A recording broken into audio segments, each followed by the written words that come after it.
ఇప్పుడు ఈ cell phone ద్వారా యూట్యూబ్ బాగా అందరికీ అందుబాటులోకి వచ్చిందో ఈ రోజున ఆన్లైన్ మాఫియా పెరిగిపోయింది. ఎలా పెరిగిపోయిందంటే తెల్లవారటమే ఆలస్యం, రాత్రి అర్ధరాత్రి అనేది కూడా తెలియదు. పోటీపడి లైవ్లు పెట్టడం, పోటీపడి ఫోన్పేలు, గూగుల్ పేలు పెట్టడం, స్కానర్స్ పెట్టడం.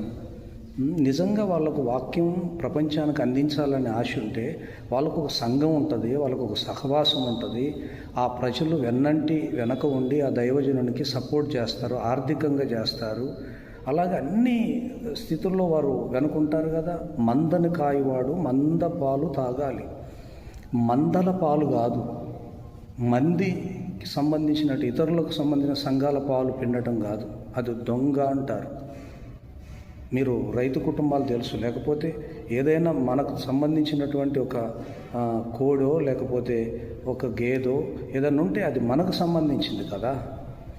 గొర్రెలు అన్నాడు కదా ప్రభు, మంద అన్నాడు కదా. మరి ఎవరికి సంబంధించిన మంద వాళ్ళకు ఉంటుంది కదా, దానికి ఒక కాపరి ఉంటాడు కదా. ఆ కాపరి కదా ఆ పాలు తాగాల్సింది, ఆ కాపరి కదా వాళ్ళ సహాయాన్ని తీసుకోవాల్సింది.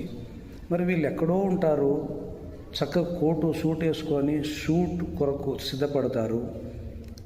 అక్కడ చెప్పే మాటలు దేవుని మాటలు అన్నట్టుగానే కనబడినా, దేవుని ప్రవచనాల రూపంలో కనబడినా, మరి మనుషుల్ని భ్రమ పెడుతూ, ఆశ పెడుతూ, ఆరోగ్యాలు బాగుంటాయని, లేకపోతే మీకు కలిసి వస్తుందని, మీరు మాకు ఫోన్ చేయండి, మీకు ఉన్న పరిస్థితులన్నీ మారిపోతాయి, మేము ప్రార్థన చేస్తామని ఎవరిని టార్గెట్ చేస్తున్నారు వీళ్ళు?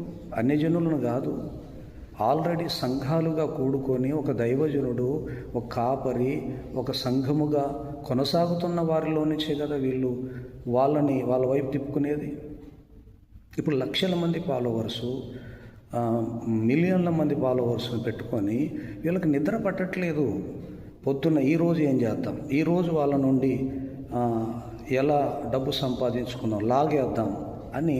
ఇప్పుడు మీరు కొంతమందిని అనొచ్చు, వాళ్ళ వాక్యమే చెప్తున్నారండి, పలానా సేవకుడు ఆయన ఏమి మ్యాజిక్లు చేయడండి.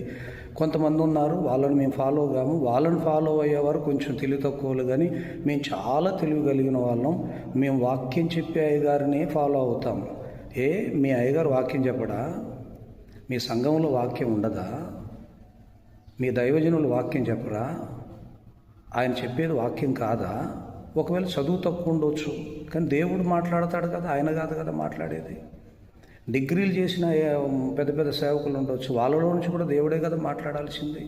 దేవుడు మాట్లాడతాడు కదా. వీళ్ళు ఎక్కడో ఆన్లైన్లో చక్కగా